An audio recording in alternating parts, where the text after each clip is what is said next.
Welcome back to our channel. So మొత్తానికైతే ఒకవైపు నవరాత్రుల పండుగ, ఇంకోవైపు బతుకమ్మ సంబరాలు మస్తు ఘనంగా జరుగుతున్నాయి. అయితే హైదరాబాద్లోనే the world largest and biggest eco friendly Durgadevi కొలువుదీరింది.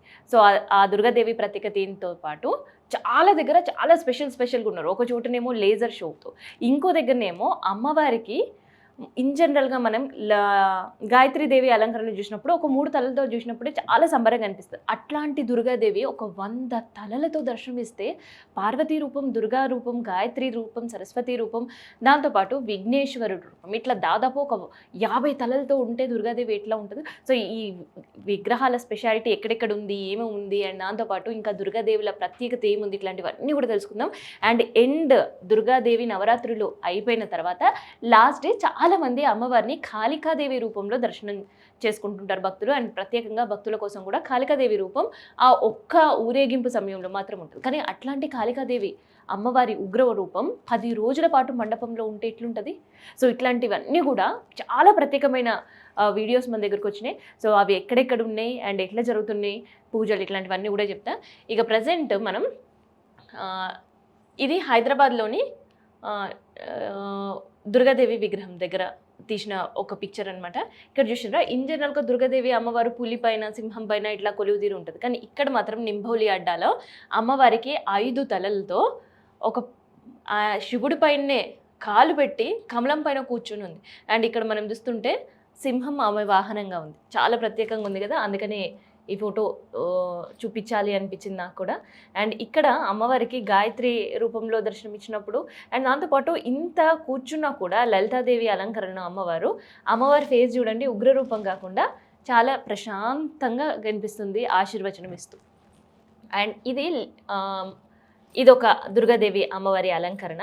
And ఇందాక నేను మీకు చెప్పిన కదా, 1 కాదు 2 కాదు 72 అడుగులు. ఖైరతాబాద్ గణపతి కూడా ఇప్పటివరకు గణపతి చరిత్రలోనే అంత ఎత్తులో గణపతిని చేయలేరు.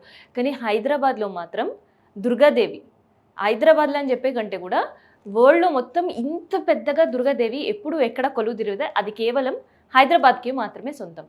సో వినాయక చవితి విగ్రహ ఉత్సవాలు అనగానే మనకి ఎట్లా ఖైరతాబాద్ గణపతి గుర్తుకొస్తుందో, దుర్గాదేవి ఉత్సవాలు అనగానే వరల్డ్లోనే the first eco friendly Durgadevi మన హైదరాబాద్లో కొలువుదీరిందనమాట.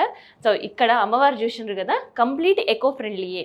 ఈవెన్ అమ్మవారికి అలంకరించే చీర కూడా ఎకో ఫ్రెండ్లీగానే ఉండాలి అని అనుకుంటారు. అందుకని విగ్రహం తయారు చేసేటప్పుడే క్లాత్తో అమ్మవారికి ఇట్లా మట్టి అండ్ క్లాత్తో చేసి అమ్మవారికి చీరను కూడా కట్టిరనమాట. అండ్ ప్రత్యేకంగా వారాహి అమ్మవారి నవరాత్రులు ఈ మధ్యకాలంలో చేస్తున్నారు కదా, ఆషాఢ మాసంలో.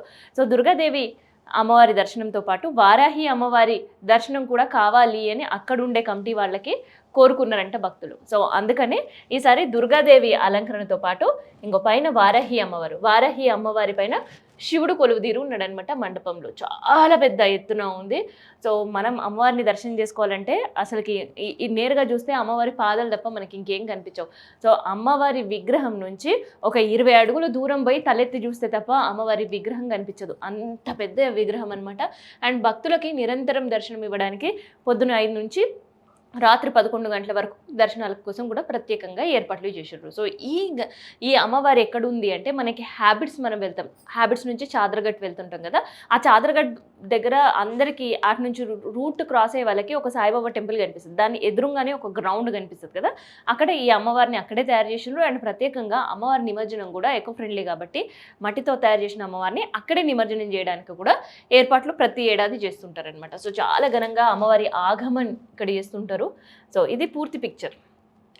అసలు వచ్చిన వాళ్ళని ఎవరిని కూడా అమ్మవారి స్టేజ్ పైకి రావద్దు కావచ్చు, అక్కడ ముట్టుకోవద్దు కావచ్చు, అట్లాంటి ఏం రిస్ట్రిక్షన్ లేకుండా వచ్చిన వాళ్ళకి ప్రశాంతంగా దర్శనం అయ్యేటట్టు కూడా ఏర్పాట్లు చేశారనమాట. అండ్ నెక్స్ట్ ఏఐతో కూడా దుర్గామాత వచ్చేసింది. చాలా ప్రత్యేకంగా అనిపిస్తుంది కదా వింటే.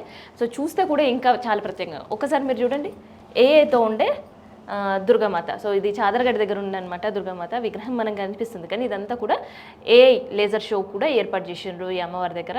సో ఉండే టెక్నాలజీ మనం మాత్రమే వాడుకోవడం కాదు, అమ్మవారి ఉత్సవాల్లో మండపాల్లో కూడా వాడాలి అని అనుకున్నారేమో. అందుకని ఇక్కడ చూసిండ్రా, ఎగురుతున్న పక్షులు కనిపిస్తున్నాయి. అండ్ ఒక రాజ్మహల్లో అమ్మవారి మండపం వేస్తే ఎట్లుంటుందో అట్లా ఒకసారి చూపించండి. అండ్ ఇక్కడ మేఘాల్లో అమ్మవారి విగ్రహం వెళ్తున్నట్టు. అంటే అమ్మవారు నిమజ్జన శోభయాత్రకు వెళ్తే ఎట్లుంటుందో అట్లా. సో ఇట్లా చాలా చాలా చాలా స్పెషల్గా చేసిర్రు అమ్మవారిని. అండ్ ఇంకో విజువల్ కూడా చూపిస్తాను. కంప్లీట్గా అమ్మవారు మండపంలో ఉన్నట్టు మాత్రమే కాదు, ఒక రాజగోపురంలో ఉంటే అమ్మవారు ఎట్లా ఉంటుంది, అండ్ ఆకాశంలో అమ్మవారు పయనిస్తుంటే ఎట్లుంటుంది, అండ్ దాంతోపాటు నిమజ్జన శోభయాత్రకి వెళ్తే ఎట్లుంటుంది. సో ఇట్లా చాలా ప్రత్యేకంగా చేసినారు అనమాట అమ్మవారిని. సో ఇక్కడైతే ఫుల్ టు ఫుల్ క్రౌడ్ ఉంటున్నారు. అండ్ దాంతోపాటు ఇగో ఇక్కడ చూసిరా అమ్మవారి సింహం కూడా కదిలి వచ్చే కనిపిస్తుంది. అండ్ కేవలం దుర్గాదేవిని మాత్రమే కాకుండా ఈ చేసేటప్పుడు వీళ్ళు ప్రత్యేకంగా అమ్మవారిని ఖాళీ రూపంలో చూపించారు, గాయత్రీదేవి అలంకరణలో చూపించారు, సరస్వతి అలంకరణలో చూపించారు. అండ్ ఇదే లేజర్ షోతో యూజ్ చేసి అమ్మవారిని పార్వతీగా కూడా చూపించారు అనమాట. సో చాలా చాలా స్పెషల్గా ఉంది ఇక్కడ అమ్మవారి. చూస్తురుగా విజువల్స్లో చూడండి, కాళికా అమ్మవారి రూపం వెనకాల అండ్ దుర్గాదేవి ముందు. అండ్ ఆ కాళికాదేవి అమ్మవారు కూడా కదులుతున్నట్టు, అండ్ దాంతోపాటు అమ్మవారి కళ్ళల్లో నుంచి మెరుపులు వస్తే ఎట్లా ఉంటుంది, సో అట్లాంటివన్నీ కూడా ఏతో చాలా ప్రత్యేకంగా చేశారనమాట. సో ఇట్లా హైదరాబాద్లో చాలా చాలా చాలా వెరైటీగా ఉండే దుర్గామాతలు అండ్ ప్రత్యేకంగా ఉండే దుర్గామాతలు చూసుకున్నాం కదా. ఇప్పుడు మనం ఇందూరు గురించి మాట్లాడాలి, అదే నిజామాబాద్ గురించి. సో నిజామాబాద్లో కూడా ఎంత ప్రత్యేకంగా ఉన్నారంటే దుర్గామాతలు. గతంలో దుర్గామాత విగ్రహం అంటే దుర్గామాత విగ్రహంలానే ఉండేది, కానీ ఇప్పుడు మాత్రం దానికి భిన్నంగా చేస్తున్నారు. దుర్గామాత విగ్రహానికి అలంకరణ చేయడం ఒక ఎత్తు అయితే, ఏకంగా అమ్మవారి విగ్రహమే కొంత డిఫరెంట్గా ఉండాలి అని అనుకుంటున్నారేమో మండపం నిర్వాహకులు.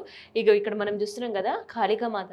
ఒక్కసారి కాళీమాతను చూస్తే ఒళ్ళు జలతరించే పరిస్థితి కనిపిస్తుంది కదా. సో మండపంలో కూడా కాళీమాత విగ్రహం, దుర్గాదేవి నవరాత్రుల సందర్భంగా ఒక్కరోజు రూపం మాత్రమే కాళీ అవతారం చేస్తుంటారు. కానీ ఇక్కడ మాత్రం మండపంలో 9 రోజుల పాటు కూడా అమ్మవారిని ఇట్లా కాళీదేవిగానే దర్శనం ఇస్తున్నారు. అండ్ ఆ అమ్మవారి విగ్రహం కూడా వాళ్ళు ప్రత్యేకంగా ఇట్లే చేయించారు. అండ్ ఈ విగ్రహం ఎంత పెద్దగా అయితే కనిపిస్తుందో, అండ్ మండపంలో కూడా దాదాపు 13 అడుగుల ఎత్తుతో విగ్రహాన్ని తయారు చేశారు. మొత్తం కపాలాల పైన కాళీదేవి మనం రక్తం దాగుతూ భక్తులకి దర్శనమిస్తుంది అనమాట. నవరాత్రుల్లో కొలువుదీరి అమ్మవారిని కూడా ఇట్లే అలంకరణ ఏమీ చేయకుండా కేవలం ఖాళీ రూపంలో మాత్రమే ఈ నవరాత్రుల్లో అమ్మవారికి పూజలు చేస్తున్నారు. అండ్ ఇది చాలా చాలా చాలా స్పెషల్.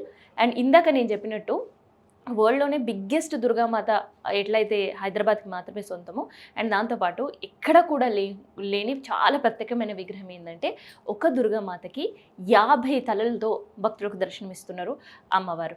సో ఈ అమ్మవారి గురించి మనం ఒకసారి చూద్దాం. సో ఇక్కడ మనకి సెంటర్లో మాత్రం అమ్మవారు కేవలం దుర్గాదేవిగా కనిపిస్తుంది. కానీ ఒక్కసారి అమ్మవారి పక్కన ముఖాలు చూస్తుంటే మనకి ఒక్కసారి మండపానికి వచ్చిన వాళ్ళకి ఉన్న అమ్మవార్ల దర్శనం అన్నీ అయ్యేటట్టు ఈ అమ్మవారి విగ్రహాన్ని చాలా ప్రత్యేకంగా చేయించారు. చూస్తే అమ్మవారు కూడా చాలా నిండుగా కనిపిస్తుంది.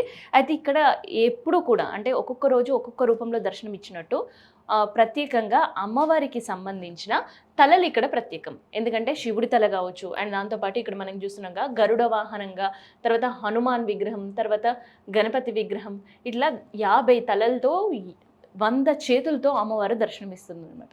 సో ఇట్లా ప్రతి ఒక్క దుర్గామాత మండపం చాలా ప్రత్యేకంగా కనిపిస్తుంది నవరాత్రుల సందర్భంగా.